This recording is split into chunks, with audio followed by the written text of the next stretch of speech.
antigua es, guiando nuestro caminar. Escúchala, estúdiala, la Biblia santa y pura es. Escuela Bíblica a la luz de la palabra, escudriñando las Escrituras. Danos fuerzas, líbranos, lejos estamos de... Luz a las Naciones, canal cristiano de comunicación, presenta A la luz de la palabra, un estudio expositivo de la palabra de Dios, una presentación minuciosa de toda la Escritura. Cambiándome, cambiándote, abramos nuevo. porque es inspirada por Dios y útil para enseñar, para redarguir, para corregir, para instruir en justicia, a fin de que el hombre de Dios sea perfecto, enteramente preparado para toda buena obra. Escuela Bíblica a la luz de la palabra, escudriñando las Escrituras.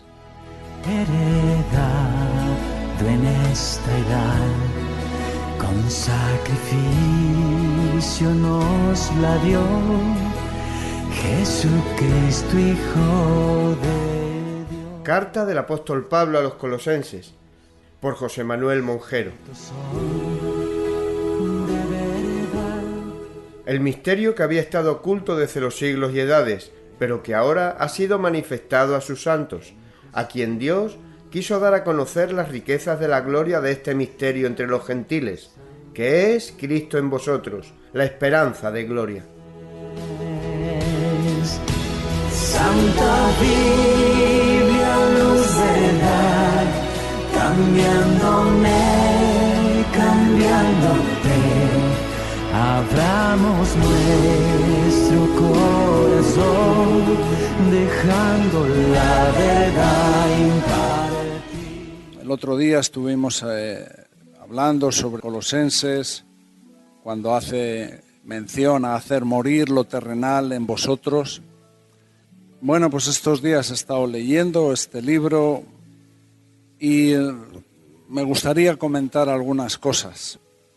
Una de ellas, hay en este libro un asunto que lo llaman la herejía de los colosenses, que vamos a intentar ver o entender, pero la iglesia que estaba aquí en Colosas, esta iglesia que fundó Pablo posiblemente, aunque, bueno, la mayoría dicen que Pablo no había ido en persona allí a Colosas. En Colosas estaba un compañero de Pablo que se llamaba, o un hermano que se llamaba Epafras, y él era el que de alguna manera había traído, había contactado con Pablo. Pablo estaba posiblemente preso en Roma, estamos hablando posiblemente entre el año 60 y el año 63 después de Cristo. Pablo está preso y junto con Pablo parece que estaba Timoteo y algunos más. Y entonces este Epafras, que debía ser posiblemente a lo mejor el pastor de la iglesia de Colosas, de los colosenses, él va y contacta con Pablo, va hasta allí a Roma, y le empieza a contar, le empieza a hablar de lo que está pasando, de una influencia que está viniendo por medio de los judíos, por un lado, por medio del legalismo de los judíos. El otro día hablamos un poco de qué consistía el legalismo, y el legalismo de los judíos es como el legalismo de otras religiones, que nos viene a decir que la salvación o el poder presentarse uno delante de Dios es gracias al cumplimiento de unos requisitos que Dios pone, de cumplir un estándar, de cumplir unas premisas, unos mandamientos, algo que está establecido y que tú, si lo cumples, tú puedes ser salvo, tú puedes acercarte a Dios, cosa que en la Biblia vemos que no es así. una y otra vez nos dice, no es por obras. La salvación no es por obras, es por gracia, por medio de la fe. Pero este legalismo es algo una doctrina muy antigua y muy fuerte, porque está en la naturaleza del hombre. El hombre entiende, para el hombre nos es más fácil pensar o saber que para conseguir algo tenemos que pasar cierto tipo de requisitos, que para conseguir algo tenemos que cumplir cierto tipo de normas, de estándar, y entonces sí podemos alcanzar algo. Entonces entender algo así, pues nos es fácil, porque depende de nosotros. Es algo que tenemos que hacer nosotros. Pero entender la gracia de Dios es otra historia, porque no dependes en nada de ti, dependes de Dios. Es Dios el que hace las cosas por su gracia. Entonces, aquí la cuestión es creer. La cuestión es una cuestión de fe. Y por eso para el hombre le es más complicado. El hombre es más fácil, entiende mejor lo que puede hacer por sí mismo que depender de otro, y de la obra que otro puede hacer, y en este caso de Dios mismo. Pero entonces, para no perdernos, esta iglesia de Colosas estaba influenciada por este legalismo, especialmente por una doctrina que hemos hablado ya algunas veces de ella y que hoy en día sigue teniendo vigencia, que es el gnosticismo, los gnósticos, que diferencian entre lo espiritual y lo que es material, y en lo material está todo lo malo. Dios no tiene nada que ver con lo material, y en lo espiritual está todo lo correcto. ¿Y cómo alcanzamos lo espiritual? ¿Cómo alcanzamos llegar a Dios? A través de un conocimiento. Los gnósticos creen en un alto conocimiento, en una especie de, vamos a decir, de contraseña, de entendimiento que no está al alcance de todos. Habría muchas más cosas que hablar de los gnósticos, pero esto se estaba metiendo, y lo podemos ver a lo largo de la carta de los Colosenses. También vemos en la carta de los Colosenses una especie de culto a los ángeles, un ascetismo, o sea, una serie de confluencia de religiones y doctrinas que estaban pervirtiendo, estaban confundiendo el verdadero cristianismo. Entonces, como Colosenses era una ciudad que tenía mucho tipo de población de diferentes regiones, cada uno venía con sus doctrinas y sus entendimientos, y se estaba creando este tipo de confusión, de complicación. Entonces, Epafras va a Pablo, le cuenta esto, ¿y qué pasa? Que a Epafras también le detienen allí en Roma y le meten preso. Entonces tienen que enviar a uno que se llama Tíquico con la respuesta, con esta carta. No solamente la carta a los Colosenses es la carta que escribió Pablo en la prisión, también escribió la carta a los Filipenses, también escribió la carta de Filemón, y también escribió la carta de los Efesios. Estas 4 cartas son escritas por Pablo aquí en la prisión. Así que esta es la situación que hay ahí en Colosenses, en la iglesia de Colosas. ¿Y qué es, en resumen, cuál es el trasfondo de la carta de los Colosenses, si pudiéramos explicarlo así? ¿Cuál es el tema principal? Bueno, yo estaba pensando el otro día, ¿cuál es nuestro problema más urgente? ¿Cuál es el problema más urgente? El otro día estábamos estaba pensando y meditando sobre el mensaje a las 7 iglesias. Bueno, intentando ver ahí también los problemas y las situaciones que podemos tener hoy en día. Pero ¿cuál es el tema más urgente? Bueno, aquí podemos tener una discusión, un conflicto. ¿Por qué? Porque cada uno puede tener una urgencia diferente. Aquí hay muchos tipos de problemas. Están los que no son cristianos. El otro día hablábamos también de los que no son cristianos. Están los que no son cristianos. Entonces tienen un problema. Tienen la necesidad de ser convencidos por el Espíritu Santo de su pecado. Están los que no saben si son salvos o no. Están los que están empezando. Están los que son más maduros. Están los que están teniendo problemas de un tipo o de otro. Están los que están sufriendo ahora mismo pruebas. Los nuevos creyentes, los más maduros.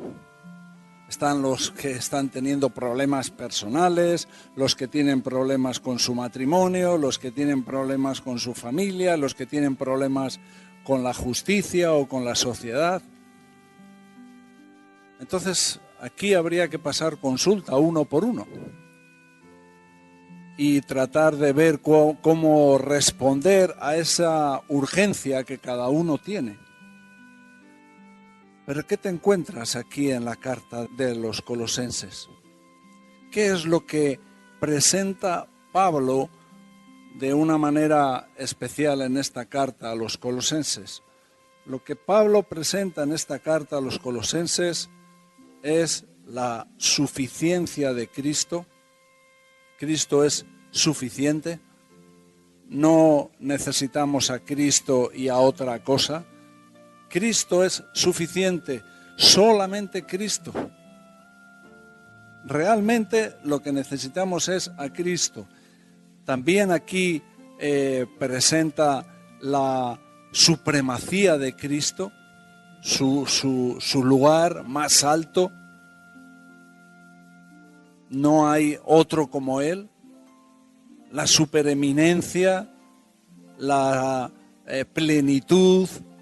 O sea, aquí Cristo es ensalzado y elevado de una manera increíble, especialmente en esta carta a los Colosenses. Es lo que hace Pablo. Pablo escucha por medio de Epafras esta complicación de doctrinas, este conflicto, y que cada uno, y que hay diferentes tipos de problemas.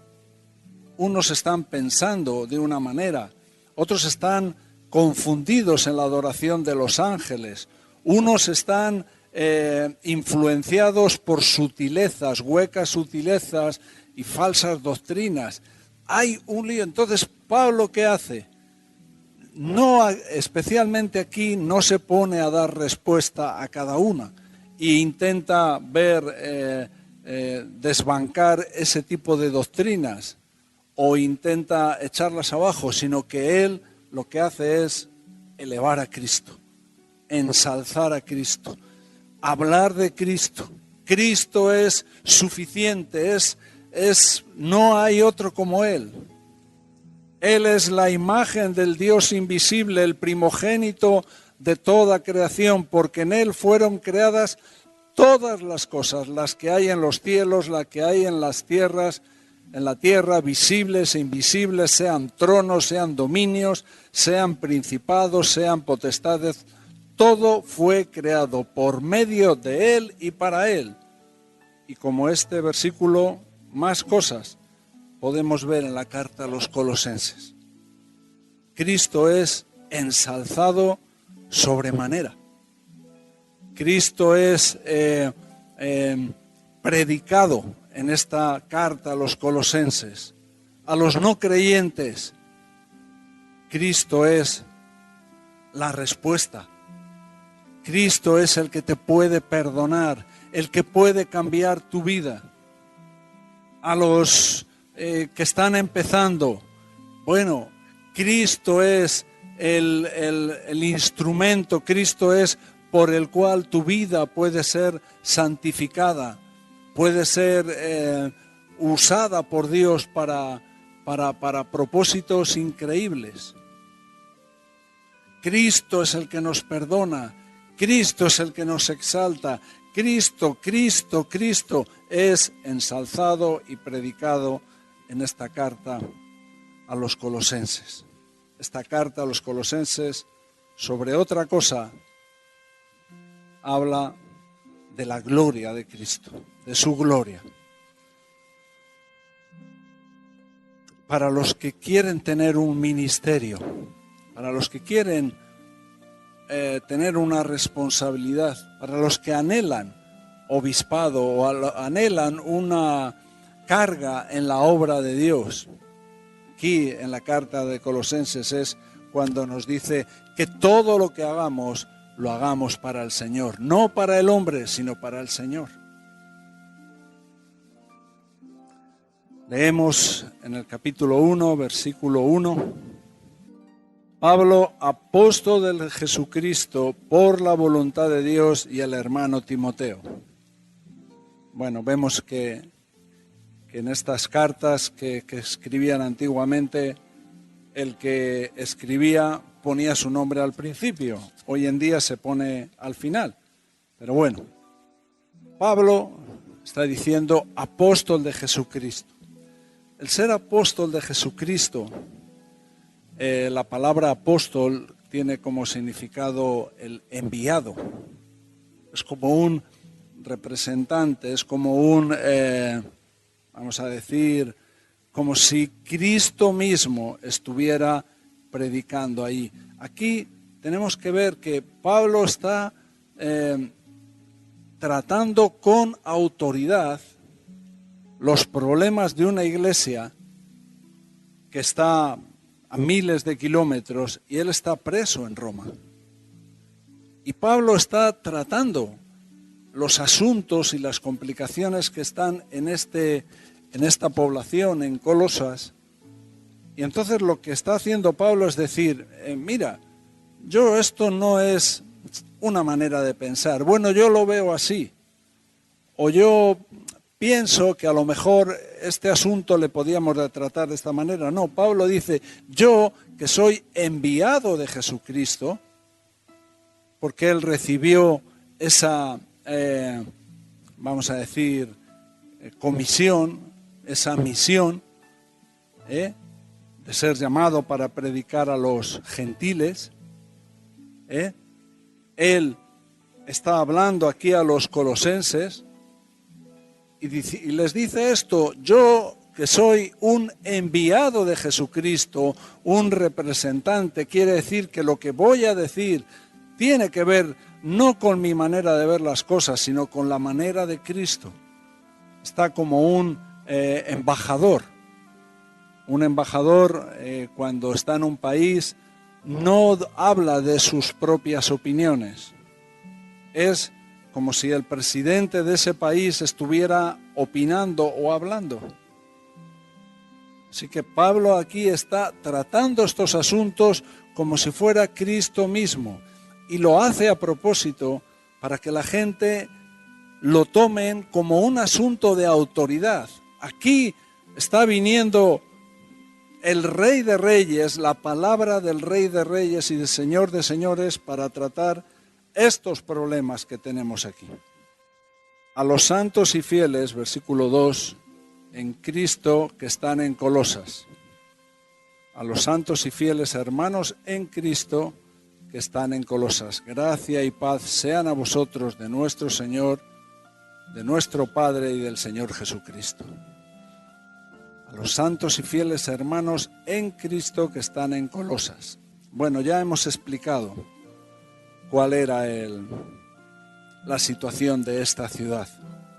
Y aquí está hablando a los santos y fieles.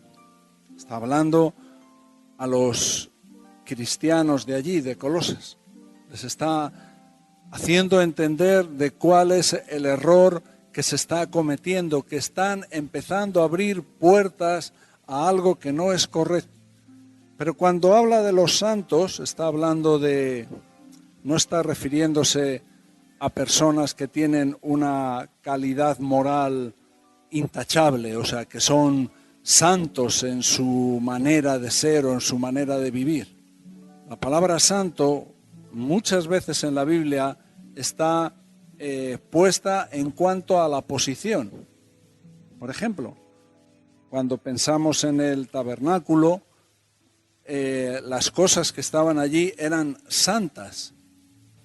¿Qué quiere decir esto? No, bueno, pues son muebles, son cosas que no tienen en sí mismo ningún tipo de calidad moral, porque son muebles, no piensan, no tienen pensamiento, no tienen alma, no tienen espíritu, son muebles. ¿Pero qué? ¿Cuál es la situación? Que son dedicados para un uso especial. Esto es lo que Pablo está diciendo. Vosotros que sois dedicados para algo especial. Y aquí podemos hablar de lo mismo. Aquí no, cuando hablamos de que sois santos o de que aquí hay santos, no estamos hablando de gente que tienen así una cosa como una aureola y que son puros y que van a subir a los altares. No estamos hablando de eso. Estamos hablando de que hay gente que han sido escogidos por Dios para un uso especial, para la obra de Dios. Tú puedes anhelar el ser santo, que Dios pueda escogerte para un uso especial, para un objetivo especial. Entonces aquí habla para los que están, para los que son, a los que son santos y fieles hermanos, fieles, pues simplemente lo que nos está diciendo era que era gente confiable, que era gente en la que se podía confiar. Pero aquí está uno de los temas principales, no solamente de la carta de los Colosenses, sino de toda la doctrina del Nuevo Testamento y especialmente de la doctrina que Pablo está enseñando. Y es esto: a los santos y fieles hermanos en Cristo. Esto es algo que Pablo repite vez tras vez. Y esto es un asunto fundamental en la doctrina cristiana. Y esto es algo que tenemos que entender. ¿Qué significa estar en Cristo? Y yo no sé si alguna vez hemos meditado en estas cosas. ¿Qué significa estar en Cristo? O bueno, o esto, entenderlo y verlo como lo que realmente es. ¿Cómo puedo yo ser perdonado? ¿Cómo puedo ser santificado? ¿Cómo puedo yo cambiar? O sea, la respuesta a la mayoría de nuestras preguntas, la respuesta a la mayoría de los problemas que tenemos están en estas dos palabras. Están en estar en Cristo. Simplemente vamos a tardar un poquito, pero voy a pedir ayuda, no hace falta que lo busquéis, si queréis lo apuntáis. Vamos a ir viendo varios versículos que nos explica la Biblia, cómo nos explica la Biblia en sí misma, qué significa estar en Cristo o cuál es el resultado en nuestra vida de lo que es estar en Cristo o qué ganamos, qué cosas vienen a nuestra vida por estar en Cristo. Y entonces empezaremos a entender. Primera de Corintios 15, 22. ¿Qué dice? Vamos a verlo aquí, si queréis apuntarlo. Primera de Corintios 15, 22. Porque así como en Adán todos mueren, también, ¿qué? En Cristo todos serán vivificados. O sea, aquí habla de una esperanza de vida eterna. Está hablando de la resurrección de los muertos, está hablando de la vida eterna, de la vida que viene por estar en Cristo. Está hablando de la vida que viene, de la plenitud de vida que tenemos, pero no por porque por leer la palabra o por ciertos esfuerzos nuestros, solamente por estar en Cristo. Así como en Adán todos morimos, en Cristo todos vivimos. Romanos 6:23. Este es un asunto importante, esto que estamos haciendo ahora. Romanos 6:23. Porque la paga del pecado es muerte. Lo que viene por el pecado es la muerte, mas la dádiva de Dios es vida eterna en Cristo, Jesús, Señor nuestro. Vida eterna es por estar en Cristo. Filipenses 4:7. Y la paz de Dios que sobrepasa todo entendimiento, guardará vuestros corazones y vuestros pensamientos en Cristo Jesús. La paz no podrá tener su efecto en nosotros, ni podrá guardarse en nuestros corazones ni vuestros pensamientos. No podremos tener un corazón limpio y una mente limpia si no estamos en Cristo. 4:19, Filipenses 4:19. Mi Dios pues suplirá todo lo que os falta conforme a sus riquezas en gloria en Cristo Jesús.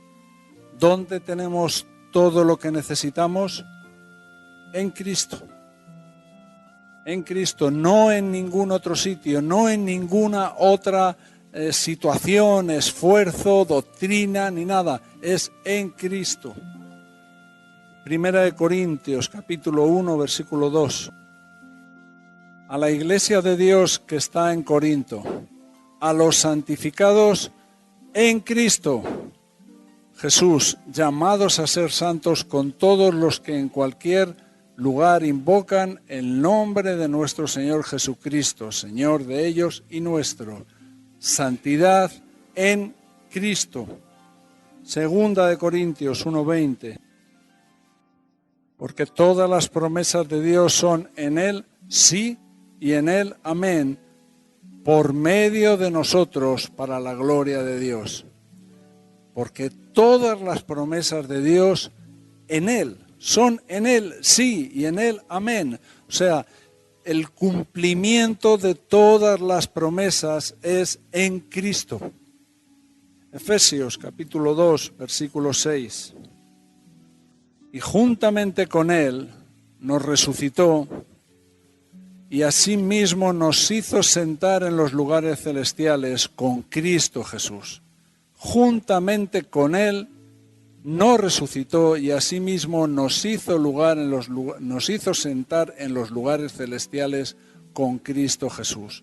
Juntamente con Él nos resucitó y nos hizo sentar en los lugares celestiales. Efesios 2:6, Segunda de Corintios 5:17. De modo que si alguno está en Cristo, nueva criatura es. Las cosas viejas pasaron, y aquí todas son hechas nuevas.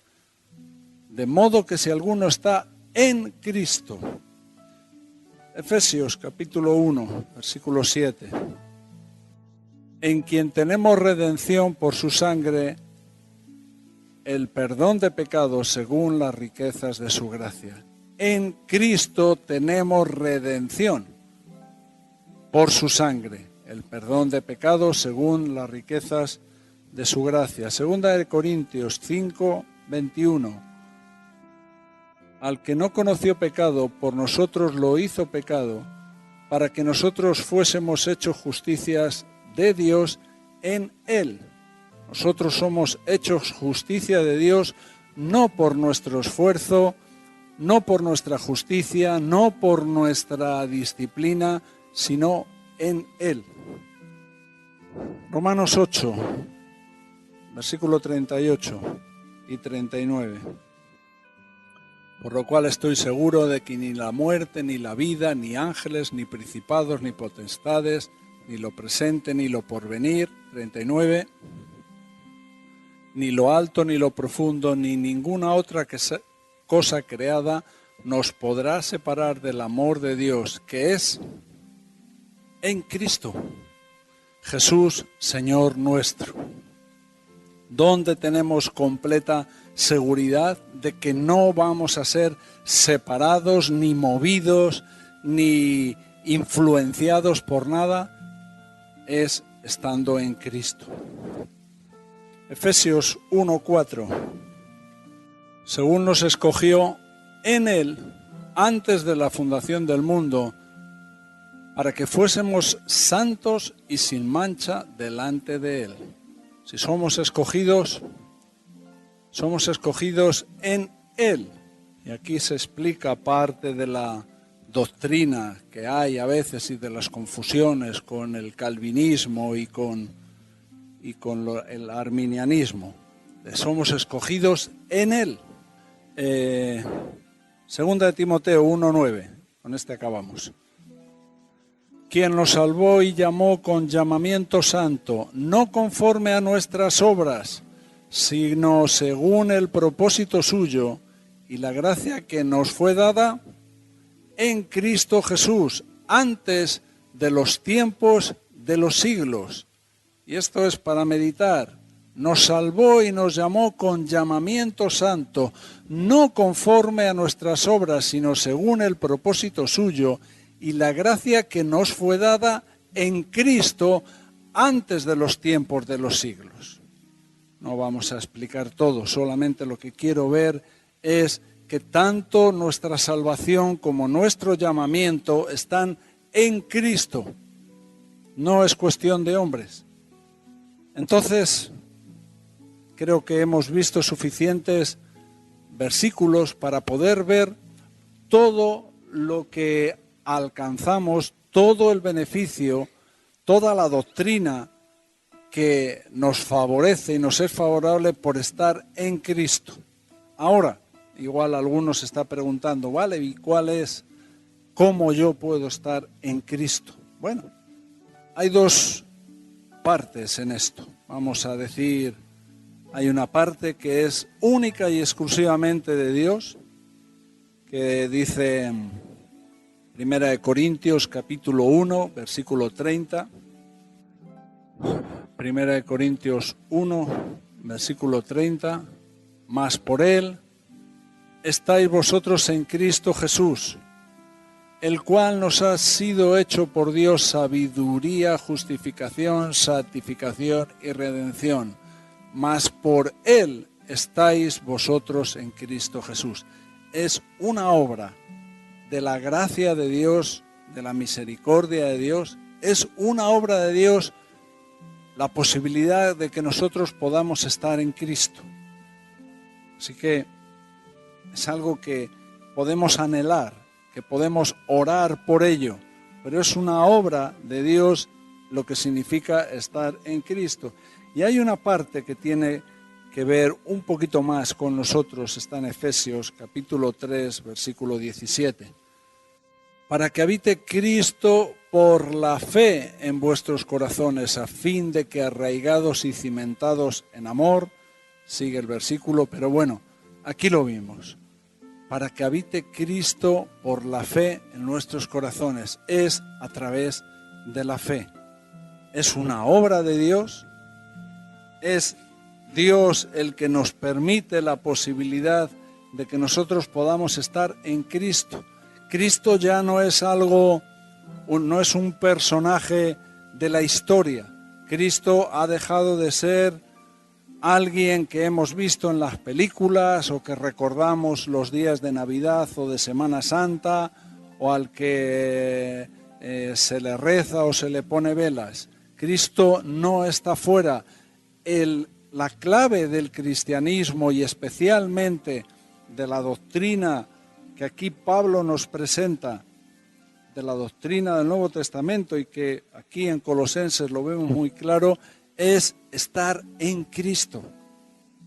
No saber quién es Cristo, es estar en Cristo. ¿Cómo yo puedo estar en Cristo? Porque estando en Cristo es cuando soy perdonado, es cuando soy santificado, es cuando tengo todas las promesas, es cuando tengo seguridad, es cuando tengo respuesta a la mayoría de las preguntas que tengo. estando en Cristo. Es cuando yo puedo tener gozo completo, porque sé que es Él el que se va a encargar de todo. ¿Y cómo yo puedo estar en Cristo? ¿Vale? Es una obra de Dios. Y segundo, por la fe. Por la fe. Es una cuestión de creer. Así que este asunto de estar en Cristo es un asunto de verdad que tenemos que meditar. Tenemos que meditar, tenemos que estar meditando y pensando en ello, porque es la clave de lo que empieza a decir Pablo aquí en esta carta a los colosenses. Estar en Cristo. O sea, estos son santos y fieles, hermanos, porque están en Cristo. Gracia y paz sean a vosotros de Dios nuestro Padre y del Señor Jesucristo. Versículo 3. Siempre orando por vosotros, damos gracias a Dios, Padre de nuestro Señor Jesucristo. Siempre orando por vosotros. Pablo estaba preso allí en Roma, lo hemos dicho al principio. ¿Y a qué se dedicaba Pablo? Bueno, Pablo escribía, vemos que él estaba escribiendo, hemos dicho las cartas que escribió a los filipenses, a los efesios, Filemón, Colosenses. Él estaba de alguna manera desde lejos ministrando, pastoreando estas iglesias, aconsejando, cuidando la doctrina de estas iglesias. Había ciertos mensajeros, gente que venía, le traía cartas, él respondía, iban como este Tíquico, que eran enviados para llevar la respuesta. Es lo que hacía Pablo. Pablo trataba y pastoreaba a la gente que estaba con él allí, porque del trabajo que Pablo habían hecho porque si os dais cuenta aquí hablan de todo el mundo. Si lees la carta a los colosenses, por ejemplo, versículo 6, que ha llegado hasta vosotros así como a todo el mundo. ¿A qué se está refiriendo aquí? A todo el mundo conocido. Prácticamente el mundo conocido era el Imperio Romano, el mundo donde se movía Pablo. Y a ese mundo el Evangelio había sido predicado y la gente se movía, y posiblemente en Roma Pablo se estaba encontrando gente que había conocido el Evangelio por haber estado en algún sitio de las iglesias de Asia o en algún sitio de donde Pablo pasó. Entonces Pablo allí en Roma escribía cartas, pastoreaba, ministraba a la gente de allí, pero especialmente hacía una cosa. Pablo no estaba en la cárcel lamentando su situación, quejándose, sino que aprovechaba el tiempo mejor que nadie.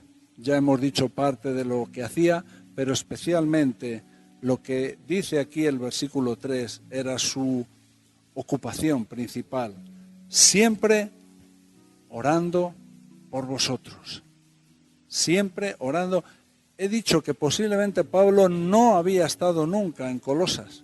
Posiblemente Pablo no conocía personalmente a la mayoría de la gente que estaba allí.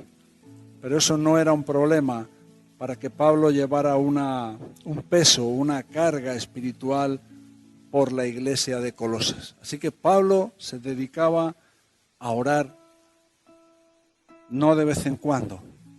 Utiliza aquí la palabra siempre. En otros textos se usa la palabra sin cesar. Quiere decir que no es que las 24 horas del día con sus minutos y sus segundos estás siempre orando.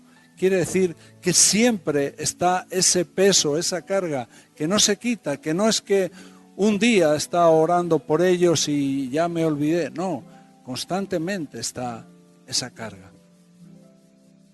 Para algunos es difícil de entender esto, pero cuando estás en la obra y en el ministerio o tienes ciertos problemas o ciertas situaciones, entiendes lo que significa orar siempre, no dejar de orar, no se te va del pensamiento. Hay una carga, una preocupación. Estás buscando respuestas, estás buscando en las promesas de Dios, estás buscando en Cristo. Es por estar en Cristo que buscas que Dios te pueda ayudar para resolver cierto tipo de problemas. Así que Pablo era lo que hacía, no solamente por los colosenses, sino por todos. Pero tú imagínate, ¿no? Yo tengo,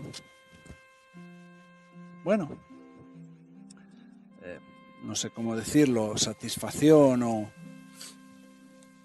o me agrada saber que hay ciertas personas que están orando por mí y por mi familia. Me tranquiliza, me da un poco de paz, de descanso, saber que hay gente que cuando me escriben o cuando me llaman, me dicen: José, estamos orando por vosotros. Me consuela, digo, bueno, porque eso es lo que necesito, no son palabras, es que lo que necesito es que los cielos puedan recibir, es que Dios pueda recibir la súplica, la plegaria de hombres justos o de personas justas que tienen una carga por mí, por mi familia. Yo lo necesito.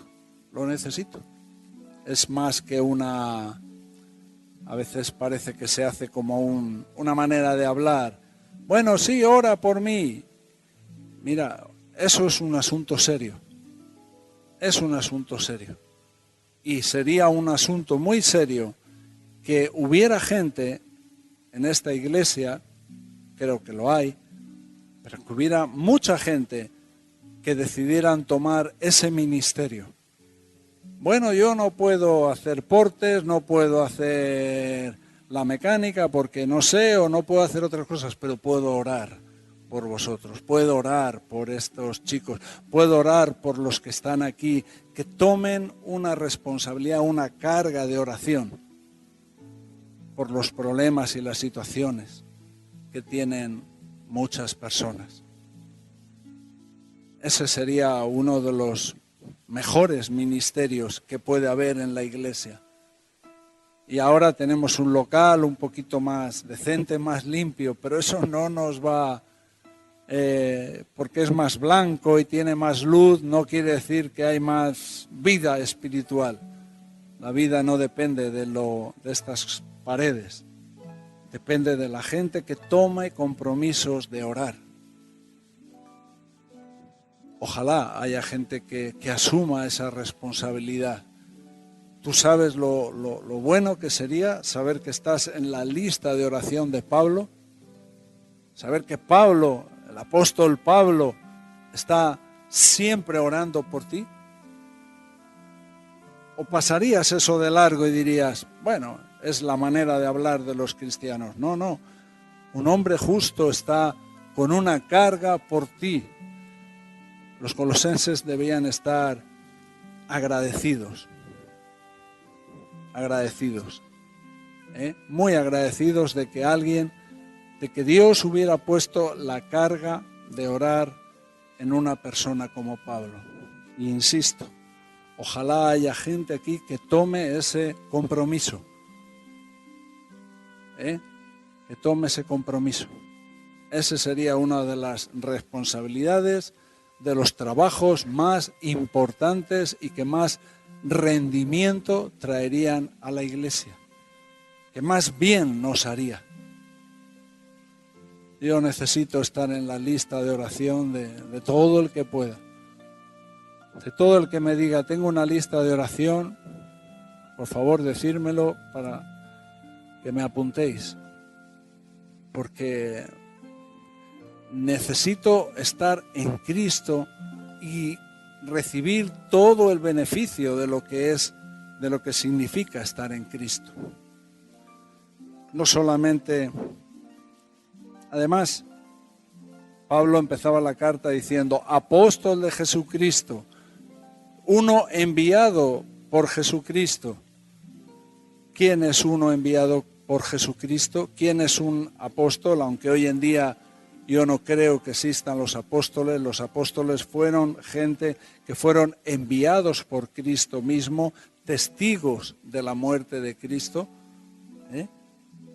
Hoy no creo que haya tal tipo de personas. Sí pienso que hay enviados, que hay gente que tienen un cierto ministerio que puede parecer un apostolado, pero yo no llamaría apóstol a nadie. Eso sí que para mí fueron los que fueron enviados directamente por Cristo. Pero ¿qué está diciendo Pablo? Yo soy uno enviado por Cristo. ¿Qué es un título? No. No es un título, es uno que siempre ora por esa gente. Uno enviado por Jesucristo no es uno que dice, aquí estoy yo y el que mando soy yo. No, Pablo decía, yo estoy con una carga por todos vosotros, estoy siempre orando y dando gracias a Dios por vosotros. Eso es lo que significa ser un enviado. A nosotros nos gusta, pero bueno, de vez en cuando nos gusta o nos gustaría dar un golpe en la mesa y decir, aquí estoy yo, que yo llevo tanto tiempo aquí, que yo soy el responsable de... Bueno, aquí Pablo está hablando como uno que tiene autoridad, como uno que tiene responsabilidad, pero ¿cómo lo hace? Siempre orando por vosotros, siempre dando gracias por vosotros. Ojalá tuviéramos todos los que estamos aquí, pudiéramos estar en la lista de oración de gente como Pablo. Ojalá nosotros empecemos a ser gente que podamos tener una lista de oración, una carga por personas. Siempre orando por vosotros, damos gracias a Dios, Padre de nuestro Señor Jesucristo. Versículo 4. Habiendo oído, Pablo había oído ¿de qué? ¿Qué cosas había oído? Bueno, dos especialmente. Había oído algo acerca de los colosenses. Había oído, primero, ¿qué? De la fe. Habiendo oído de vuestra fe en Cristo y del amor que tenéis a todos los santos. ¿Qué es esto? Bueno, la fe no es algo, no es solamente, o no tiene que ver con creer algo que no, con dar como una especie de salto al vacío, con creer en algo que no hemos visto ni hemos entendido, es confiar en algo que no vemos. No, la fe, nuestra fe está basada, nuestra fe tiene su base en hechos reales, a diferencia de todas las demás religiones. La mayoría de las religiones, están basadas en cosas que no son hechos reales. Nosotros vivimos en el año 2018 después de Cristo. O sea, si hay un acontecimiento que marca la vida de la mayoría de la población del mundo, especialmente de Occidente, no es ni la Segunda Guerra Mundial, no es ni Alejandro Magno, no es ninguno de los Césares de Roma, es el nacimiento de Cristo. Y lo que pasó en la vida de Cristo, nuestra fe está fundamentada en eso, en lo que pasó, en los hechos que no solamente la Biblia nos describe, sino que los describen todos los famosos historiadores contemporáneos del tiempo de Cristo, como Heródoto, como Flavio Josefo y como varios más. O sea, historiadores que son fundamentales para entender la historia, sobre todo de aquel tiempo, pero que también hablan de lo que pasó en Judea, especialmente de lo que pasó en Jerusalén en aquel tiempo, de la muerte y la resurrección de Cristo. Así que nuestra fe que tiene que ver con nuestro pasado, de dónde venimos, aunque hay una fe para el tiempo presente y habrá una fe para el futuro, pero nuestra fe está fundamentada en algo que ha pasado, en hechos. Y luego habla del amor que se manifiesta con los santos, en la relación, en la iglesia. Bueno, Pablo, como he dicho antes, estaba en Roma y la gente venía y le traía las noticias de lo que estaba pasando en Colosas. Pero mira qué bueno, también le hablaban de la fe que tenían y del amor que tenían entre ellos. O sea, las noticias que le llegaban a Pablo era cómo se llevaban entre ellos, el amor que tenéis a todos los santos, cómo se relacionaban entre ellos, el amor que tenían a los escogidos de Dios. Esas eran las noticias que escuchaba Pablo de los colosenses. Claro, ahora nos toca hacernos esta pregunta: ¿qué noticias reciben de nosotros? ¿Qué información llevan? Ahora Juanma se ha ido el otro día a Italia. Vicente está en casa de sus padres. Hay gente que ha estado ahora con nosotros, que han venido a la boda y se han marchado. ¿Qué noticias habrán llevado? Pues los de Ripollet, los de allí de Barcelona tienen un centro social nuevo. Bueno, sí, eso es verdad. Pero ¿qué más? ¿Qué cosas importantes deberían de estar escuchando la gente por ahí? ¿Qué cosas deberían estar escuchando que significa que aquí está pasando algo sobrenatural? Ojalá tomáramos el ejemplo de los colosenses. Ojalá nosotros fuéramos conocidos por la fe, por ser una iglesia de fe, con gente que siempre ora, y una iglesia que ama a los santos, una iglesia que se le conoce por su amor, por la relación entre ellos. Y no digo que haya especialmente problemas aquí, no digo que estemos llenos de conflictos o de peleas o de lo que sea. No estoy hablando de eso, estoy hablando de que aquí es algo que resalta Pablo en su saludo. En los primeros versículos dice, doy gracias a Dios y estoy orando por vosotros, habiendo oído de lo que hay entre vosotros, de una fe en Cristo. Sois una iglesia con fe, una iglesia que cree y una iglesia que ama. Ojalá que ese sea el mensaje que podamos estar dando. Versículo 5. A causa de la esperanza que os está guardada en los cielos. Primera de Corintios 13 nos habla de la fe, la esperanza y el amor. Y que el mayor de ellos es el amor. Pablo ya junta estos tres términos en más de una ocasión: fe, esperanza y amor.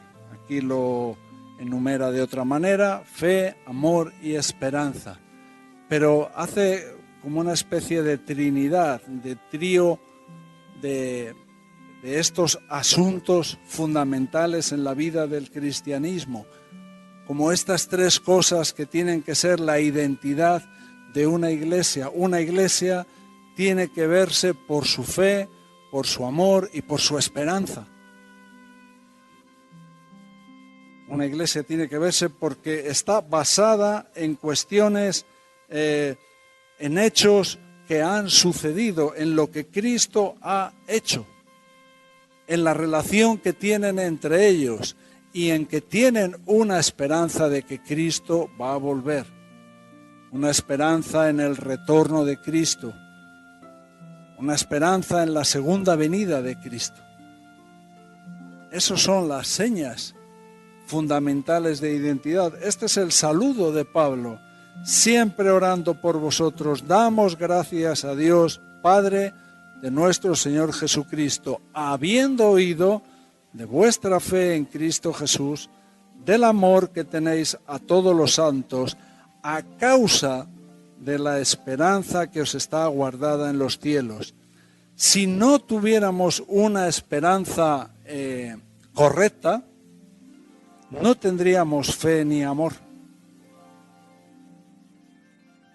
Aquí lo está diciendo Pablo.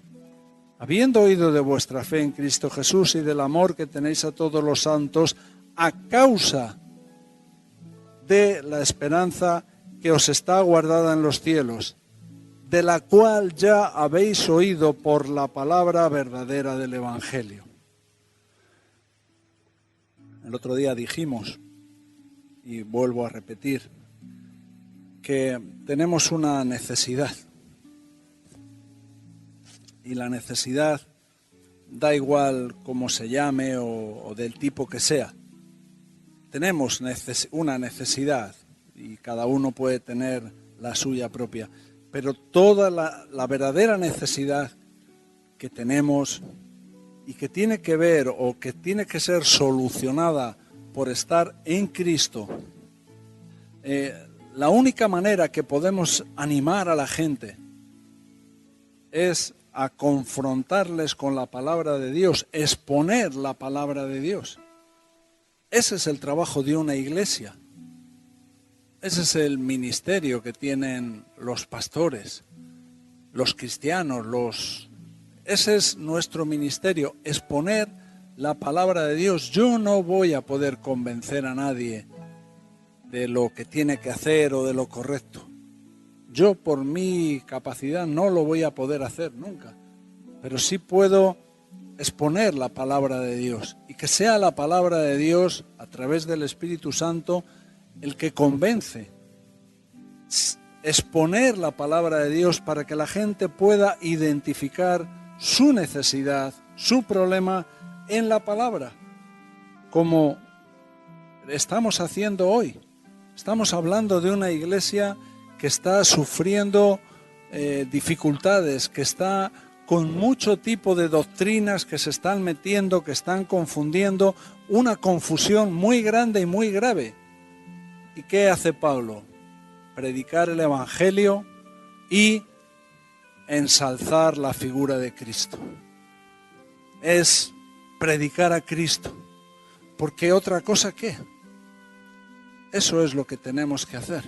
Eso es que Dios nos ayude para hacerlo correctamente y para que Dios nos ayude también a predicar el Evangelio correctamente y a ensalzar la figura de Cristo de tal manera que hasta el punto que nuestra capacidad, nuestras palabras, la unción que Dios nos dé, nos permita. Porque nunca llegaremos a predicar la supremacía, la supereminencia de Cristo como Él es con nuestras propias palabras. Nosotros estamos tan limitados para poder ensalzar a Cristo como Él es, pero sí podemos decir lo que dice la palabra de Dios. Es lo más cercano que tenemos para predicar a Cristo como es, para ensalzar su figura. Porque Cristo es la respuesta. Cristo es la respuesta. Si Dios lo permite, a ver si podemos seguir avanzando. Solamente una cosa para terminar, tiene que ver con el versículo 6, hablando de la palabra verdadera del Evangelio, que dice que ha llegado hasta vosotros, así como a todo el mundo. Esto es verdad. Pero ¿cuál es lo siguiente que dice? Y lleva fruto, y crece también en vosotros desde el día que oísteis y conocisteis la gracia de Dios en verdad. El Evangelio ha llegado a todos nosotros y estamos escuchando la palabra del Evangelio. ahora. También estamos empezando a participar de la gracia de Dios. Estamos conociendo la gracia de Dios. Lo que Dios trae a través de su palabra, lo estamos viendo, porque eso tiene un resultado que lleva fruto y nos ayuda a crecer. Lleva fruto y crece también en vosotros. Esta palabra de Dios va a traer un fruto. Confrontarnos con la palabra de Dios va a traer un fruto. Así que, ¿qué vamos a hacer de aquí en adelante? Da igual si eres nuevo, más viejo, cuál sea tu necesidad, cuál sea tu situación, cuál sea tu problema. ¿Qué vamos a hacer? ¿Vas a dejar que la palabra te confronte? ¿Vas a mirar en la palabra y vamos a intentar ver cuál es nuestra situación? ¿Qué es? ¿Cómo Cristo quiere tratar nuestros problemas, nuestra vida? ¿Cómo Cristo quiere transformarnos? Porque eso va a traer fruto. Va a traer fruto, seguro, como lo ha traído en la vida de tantas personas. Ahora, cuando la palabra de Dios se convierte en algo que está ahí, fuera de nosotros, que de vez en cuando leemos o leemos aquí, pero no estamos con este pensamiento, como estaba Pablo, constantemente de estar en Cristo, estar en Él, no de conocerle o de saber quién es o haber oído acerca de Él, no. Lo que Pablo nos presenta es estar en Él y ahí lo tenemos todo. Así que todo esto va a traer un fruto, va a traer algo en nuestra vida. Pero también puedes quedarte, pues, como muchos a lo largo de estos años, ¿no?